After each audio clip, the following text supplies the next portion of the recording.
Buenas tardes, iglesia. Pues no teníamos nada preparado. Ha venido el José de repente antes de empezar el culto. Prepararos algo que subís ahora. Y pues no teníamos nada. Lo único que teníamos aquí, pues lo digo y haceros bien. Dice en Juan 3:17: porque no envió Dios a su Hijo al mundo para condenar al mundo, sino para que el mundo sea salvo por él. Hoy vivimos en un mundo donde muchos piensan que Dios está lejos, que Dios señala y que Dios condena. Pero la Biblia enseña algo completamente diferente. Dios no vino a destruirte, vino a salvarte. Amén. Y quizás tú estás aquí hoy pensando que eres uno más. Pero déjame decirte algo. Para Dios tú no eres uno más. Eres alguien por quien Él estuvo dispuesto a darlo todo. Muy bien. En aquel tiempo muchos esperaban un Mesías fuerte, un rey que viniera a conquistar, pero no entendieron el verdadero propósito. Jesús no vino a conquistar territorios, vino a conquistar corazones. Amén. Vino a morir en la cruz, por ti y por mí, para el perdón de nuestros pecados. Amén. Imagínalo así: una persona que tiene una gran deuda, está en un juicio, es culpable, su condena es muerte, y de repente alguien se levanta desde la última fila y dice: juez, yo pagaré por esa persona, yo moriré en su lugar. Eso fue exactamente lo que Dios hizo con nosotros. Y la Biblia lo deja claro en Filipenses 2. Cristo, siendo Dios, no se aferró a su posición, sino que se humilló y fue obediente hasta la muerte y muerte de cruz. Jesús no se aferró a su gloria, teniendo todo. Decidió humillarse. Puede haber venido como rey, con riqueza y con poder, pero decidió nacer en humildad. Puede haber elegido vivir una vida cómoda, pero se hizo siervo. Y cuando llegó el momento, no evitó el sufrimiento, aceptó la cruz, la forma más humillante, la muerte que nadie quería. ¿Y sabes por qué? Porque Dios no vino a mostrarse como un Dios lejano, vino a acercarse a ti, no vino a evitar el dolor, vino a cargar con el tuyo, y no se guardó nada, lo dio todo para liberarte. Y entonces, iglesia, esto no fue algo general, fue personal, fue por ti y fue por mí. Amén. Porque muchas veces decimos: sí, Jesús murió, pero realmente no lo llevamos en el corazón. Y hoy tienes que entender esto: no fue algo lejano, fue un acto de amor directo hacia tu vida. Y quizás tú estás pensando: cuando cambie, cuando deje mis pecados, entonces me acerco a Dios. Pero escúchame, no tienes que limpiarte para venir a Jesús. Vienes a Jesús para que Él te limpie. Ven cómo estás, con tus cargas, con tus errores, con tu pasado. No tengas miedo, porque Dios no te está esperando para condenarte, te está esperando con los brazos abiertos. Como el hijo pródigo, que cuando volvió su padre no lo rechazó, lo abrazó, lo restauró y devolvió su identidad. Así es Dios contigo. Y quizá alguien aquí piensa: ya es tarde para mí. Pero mientras hay vida, hay esperanza. Mira el ladrón en la cruz, un hombre que le había hecho todo mal. No era religioso, no era buena persona, no tenía una segunda oportunidad. Estaba en sus últimos momentos de vida, clavado en una cruz, pagando por sus propios errores. Y mientras todos miraban a Jesús, unos se burlaban, otros dudaban. Este hombre algo hizo diferente, reconoció que era Jesús. En medio de su dolor, en medio de su culpa, dijo: Señor, acuérdate de mí cuando vengas en tu reino. No tenía nada que ofrecer, no podía bajarse de la cruz, no podía arreglar su vida, no podía hacer buenas obras. Lo único que hizo fue creer. Y Jesús le respondió: de cierto te digo que hoy estarás en el paraíso. En su último momento fue suficiente, no por lo que hizo, sino por quien estaba a su lado. Amén. Así que escúchame bien. No importa lo lejos que creas que estés, no importa lo que hayas hecho, no importa cuánto tiempo hayas vivido sin Dios, solo reconoces a Jesús, Él también te recibe. Amén. Así que hoy estás delante de una decisión. No es casualidad que hoy estés aquí, no es suerte, es Dios llamando a tu vida. Jesús ya hizo todo en la cruz, ya pagó el precio, ya abrió un camino. Ahora la pregunta no es lo que Él va a hacer, la pregunta es: ¿qué vas a hacer tú? ¿Vas a seguir igual o vas a dar un paso de fe hacia Él? No importa cómo te sientas, no importa tu pasado, no importa si crees que es tarde. Hoy es el día y hoy es el momento. Porque así como aquel hombre en la cruz tuvo una oportunidad, tú también la tienes ahora. Y puede que no tengas otro momento como este. Así que si sientes a Dios hablándote, no lo ignores. Porque el mismo Jesús que murió en la cruz Es lo mismo que hoy te está diciendo, ven a mí tal y como estás. Eso es venir a la iglesia.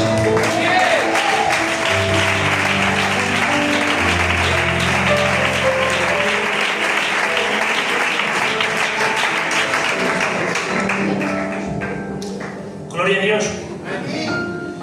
Bueno, tenemos que dar gracias porque nos quiere mucho José. Cuenta mucho con nosotros. Se lo agradecemos a él. Y bueno, en esta tarde voy a compartir algo muy sencillito, basándome en una historia bíblica. Y en Génesis capítulo 18, verso 12, hay una historia que habla de una mujer que está pasando por un proceso, y ese proceso la hace dudar de lo que Dios le ha dicho. Dice, y se rió Sara entre sí diciendo: después de haber envejecido tendré placer, siendo también mi señor ya viejo. La historia cuenta que estando lo reflejan como una tienda de campaña, algo así parecido así, y pasan unos ángeles por allí y le dicen: Sara, cuando yo vuelva por aquí ya habrás concebido y ya habrás dado a luz. Sara no está en el principio de su proceso. Sara ya llevaba un tiempo, que ya se hablaba un tiempo atrás del proceso de infertilidad que estaba sufriendo. Y cabe decir que la infertilidad era motivo de estigma en el pueblo. En ese tiempo era un motivo de que te rechazaran, de que te acusaran y de que te echaran para un lado. Eso ya habla mucho del dolor de Sara. No solo era ya el hecho de ser infértil, sino que era mal vista para la sociedad, era estigmatizada. Y este verso, Génesis capítulo 18, como he dicho, yo solo veo una cosa que me hace mucho bien. Bueno, me hace mucho bien el final. Al principio lo que veo en este verso es la incredulidad de Sara ante la respuesta que Dios da a Sara. O sea, cuando Dios le da una promesa, Sara está dudando por el proceso que está viviendo. Y yo no sé si alguna vez tú te has visto así. Que a veces parece que es más grande el problema que la voz de Dios. A veces parece que hay una cortina entre su voz y nuestro problema. Parece que son más grandes los ruidos del problema que las melodías de la voz de Dios.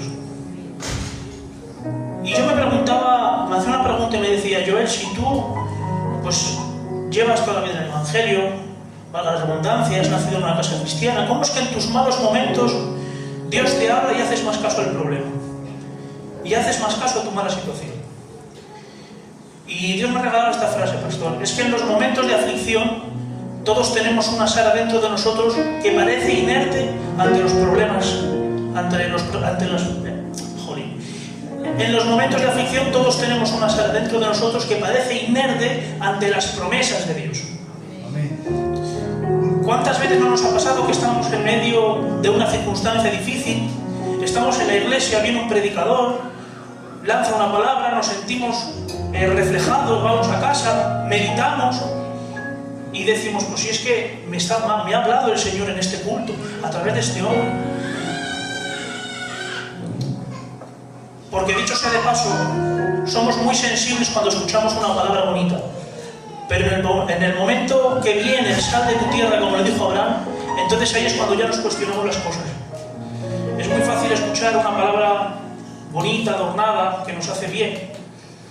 Pero cuando viene la palabra difícil, cuando viene el sal de tu tierra de Abraham, ahí es cuando verdaderamente meditamos las cosas.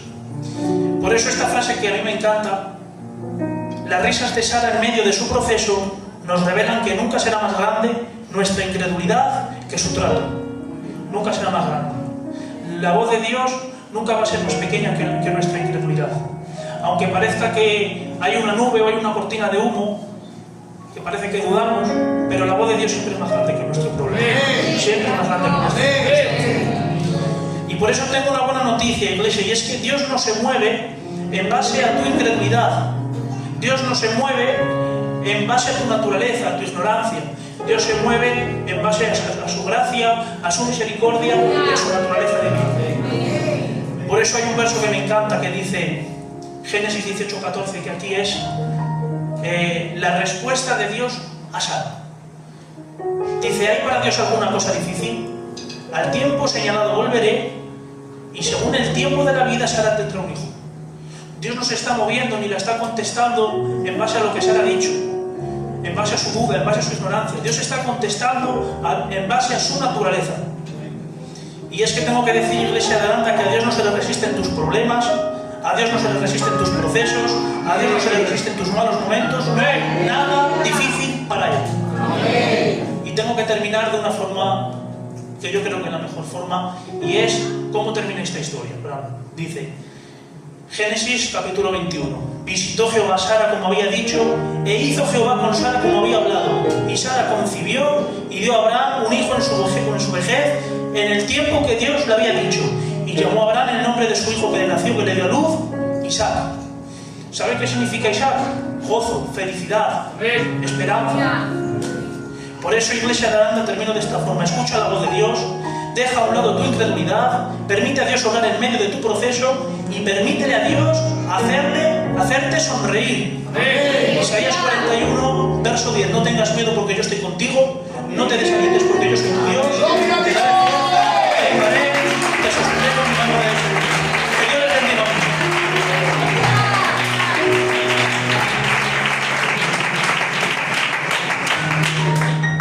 Gloria a Dios. Bueno, deseo que Dios les bendiga mucho de una manera especial y poderosa. Quiero hablar brevemente acerca de la oración. Amén. Y quiero coger el texto de Filipenses capítulo 4, verso 6, donde dice: por nada estéis afanosos, sino sean conocidas vuestras peticiones delante de Dios en toda oración y ruego con acción de gracias. A mí me llamaba la atención esto, dice, sean conocidas. Y yo me pregunto, ¿acaso hay algo que Dios no conoce? ¿O acaso hay algo que Dios no sabe? Y reflexionaba y el Señor me llevaba a ¿qué es la oración? La oración no es para que Dios sepa algo. Porque muchas veces tendemos a pensar que como Dios ya sabe todo y como Dios ya conoce todo, entonces yo no tengo que orar ni tengo que presentarle mis peticiones, porque si Él hace todo, Él es soberano, y si Él es omnisciente, entonces Él sabe todo y ya está. Pero no, la oración no es para que Dios sepa, más bien es para que yo sepa, porque mi oración no cambia a Dios, mi oración lo que hace es cambiar mi corazón. Gloria al Señor. Miren, en el libro de Génesis, cuando Adán falla al Señor, vemos como Dios empieza a buscarle y le dice: Adán, ¿dónde estás? Y esta pregunta que Dios le hace a Adán no es una oración, no es una pregunta que le hiciese para que Dios tuviera que saber dónde estaba Adán. Adán, Dios ya sabía dónde estaba Adán. Era una pregunta de redirección. Era una pregunta para que Adán se encontrase, porque Adán estaba desorientado y necesitaba que Dios le encontrase y le hiciese ver dónde él verdaderamente estaba. La oración es un acto de redirección. Decía el tío Nene una frase muy bonita que decía: la oración es una vuelta a casa. Y es una vuelta a casa porque muchas veces, iglesia, nos perdemos sin nosotros darnos cuenta y nos perdemos en nuestros propios pensamientos. Nuestros propios pensamientos nos hacen perdernos. Nuestras propias inquietudes, nuestra propia ansiedad, nuestro propio afán nos hace perdernos y no nos encontramos. Y necesitamos reubicarnos de nuevo, necesitamos encontrarnos de nuevo por medio de la oración. ¿Recuerdan aquel texto cuando Natanael está debajo de la higuera y dice Jesús: Natanael, cuando estabas debajo de la higuera yo te vi? ¿Y saben qué es lo que ocurre muchas veces? Que muchas veces nos ocultamos nuestras heridas más profundas, ocultamos lo que nos duele, lo que nos hace daño, y lo ocultamos en nuestras propias higueras personales, tratando de que nadie las sepa y de que nadie los vea, porque nos da miedo mostrar una parte de nosotros que nadie tiene que saber. Pero Natanael no era indiferente. Jesús le dijo: cuando estabas en tu higuera, cuando estabas escondido, cuando nadie te veía, entonces yo te vi. De la misma manera, Iglesia del Señor, así te escondas en tu higuera personal y así te escondas tratando de ocultarte, tratando de esconder tu dolor o tratando de esconder tu situación, déjame decirte, el mismo Jesús que le dijo a Natanael: yo te vi, hoy es el Dios que a ti te dice: yo te vi también a ti. ¡Amén! ¡Aleluya! ¡Amén! Lo mismo le ocurrió a Abraham.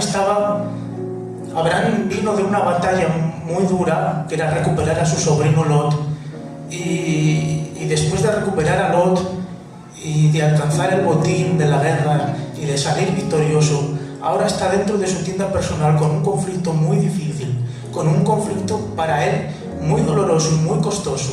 Y claro, en su batalla recuperando a Lot, él recibió un botín y recibió halagos y recibió un trofeo, pero dentro de esta batalla que él tenía, que era una batalla interna y una batalla del alma, él no necesitaba ningún botín, ni necesitaba ningún ejército. ¿Saben qué es lo que hizo Dios? Le sacó de su tienda personal, ese lugar donde él se estaba escondiendo, para tumbarle y mostrarle sus promesas en forma de estrella. Eso era lo único que Dios, lo único que Abraham necesitaba. Porque hay veces que tenemos que resistir y que hay que avanzar y que hay que luchar. Hay problemas donde hay que luchar, hay que tirar para adelante y hay que sacar, perdónenme, hay que sacar gallardía, pero hay otras veces que no. Hay otras veces que solamente necesitamos rendirnos en oración y dejarle a Dios que Él actúe. Pero Él haga su obra en el nombre de Jesús.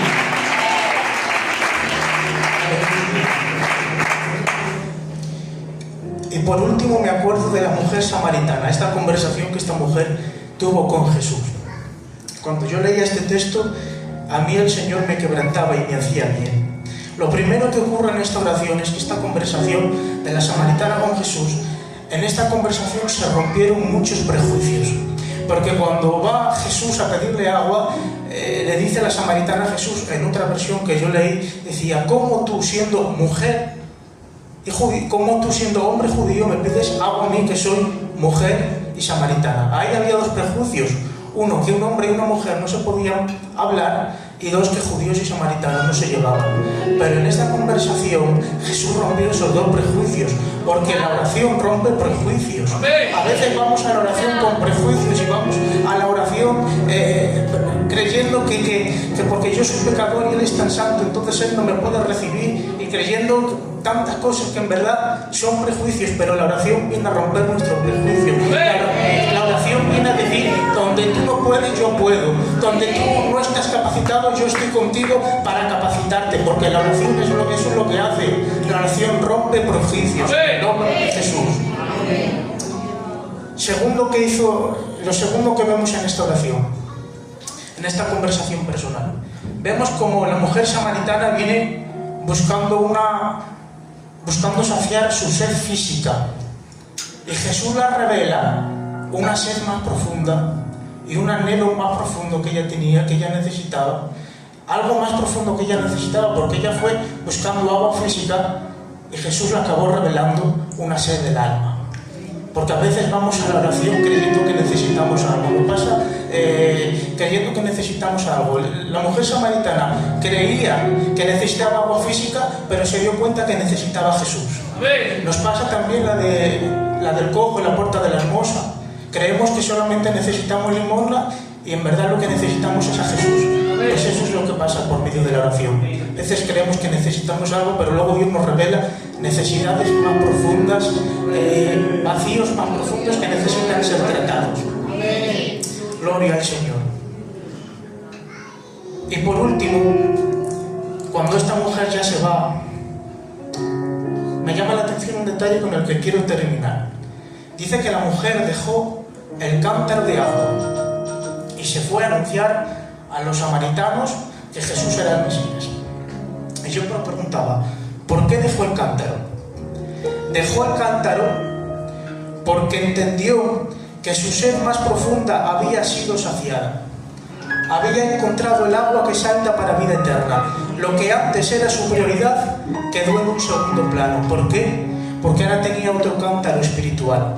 Ahora había probado de la fuente, había sido saciada por Jesús. La mujer salió a compartir lo que ella había recibido, es decir, no solamente fue saciada, ahora llevaba agua para otros, fue a compartir aquello que la había saciado, porque esto es lo que ocurre, iglesia. Cuando vamos al pozo de la oración, Jesús rompe nuestros prejuicios, Jesús descubre nuestra necesidad más profunda, Jesús nos hace sentirnos vistos y amados y nos revela quién es Él, sacia nuestra sed, y no solamente salimos saciados, salimos reposando de Él para compartir con otros lo que hemos recibido. Y yo digo, qué misterio el de la oración. Llegaste destruido, llegaste sin esperanzas, pero saliste reposando y con agua para otros. Cuando no entiendas nada, ora. En la oración encontrarás solución y remedio para tu vida. En el nombre de Jesús. Que Dios te bendiga.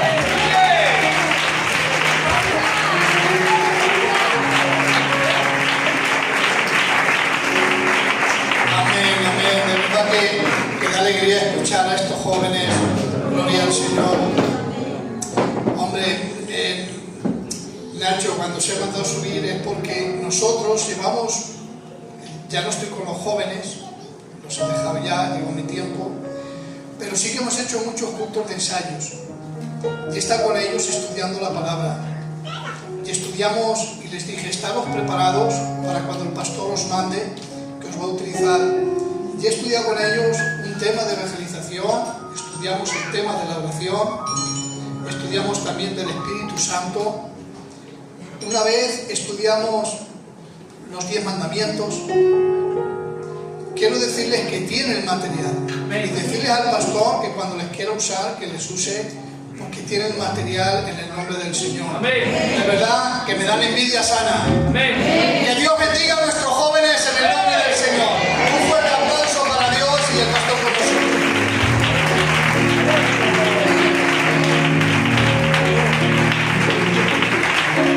Que Dios bendiga estas 3 flechas que ha sacado el Señor de su aljaba.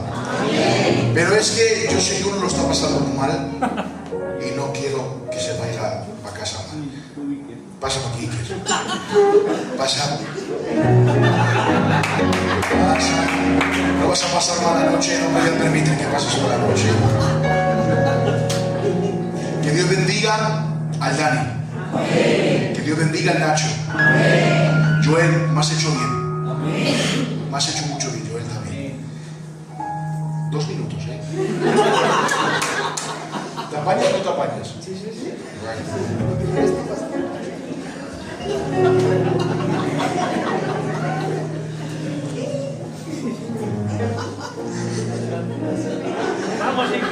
Bueno, iglesia, que Dios os bendiga mucho.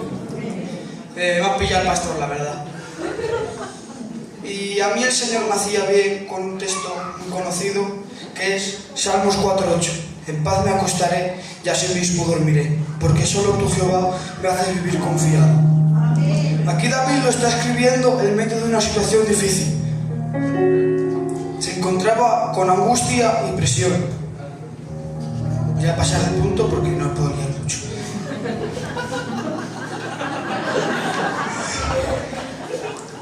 Y viendo cómo David lo estaba pasando mal y qué confianza tenía ante Jehová, pero a mí el Señor me hablaba en estos días porque iba de viaje con mi padre y íbamos en el coche, íbamos en la carretera, y en la carretera sabes que hay peligros, que hay dificultades, pero yo iba tranquilo, yo iba gozando. ¿Pero por qué? Yo me preguntaba por qué, pero yo iba confiado en mi padre porque tenía fe en él. Y en medio de tu circunstancia, la carretera representa la vida con sus baches y sus dificultades. Pero ¿sabes la única manera de que podemos vivir confiados y descansados? Es teniendo a Dios al volante, es confiando en Él. Y muchas veces podemos ver la vida con muchas dificultades, con muchos prejuicios y con muchos miedos. Pero la Biblia nos muestra a muchas personas que aunque estaban pasando mal, pero confiaban en Dios. Job, Pablo, José, Daniel echado al foso de los leones, Sadrach, Mesach y Abednego. Pero todo esto muestra que hay dificultades, pero que hay que confiar en Dios en medio de ellas. Yo te quiero decir que en medio de tu dificultad, en medio de tu aflicción, hay promesas que el Señor va a cumplir. Dice en Mateo 28:20, he aquí yo estoy con vosotros todos los días hasta el final del mundo. Dice en Hebreos 13:5, porque no te dejaré ni te desampararé. Isaías 41:10, no temas porque yo estoy contigo, no desmayes porque yo soy Dios que te esfuerzo. Dice en Jeremías 33:3, clama a mí y yo te responderé y te enseñaré cosas ocultas que tú no conoces. No hay mejor descanso, no hay mejor regocijo que la presencia de Dios. Puedes estar en medio de la dificultad, puedes estar en medio de la tormenta, pero en sus brazos vas a encontrar refugio, pero en sus brazos vas a poder encontrar tranquilidad. Esto es lo que quería decir, iglesia, que descanses en los brazos de papá, que no hay mayor descanso que ese. Que Dios os bendiga a todos.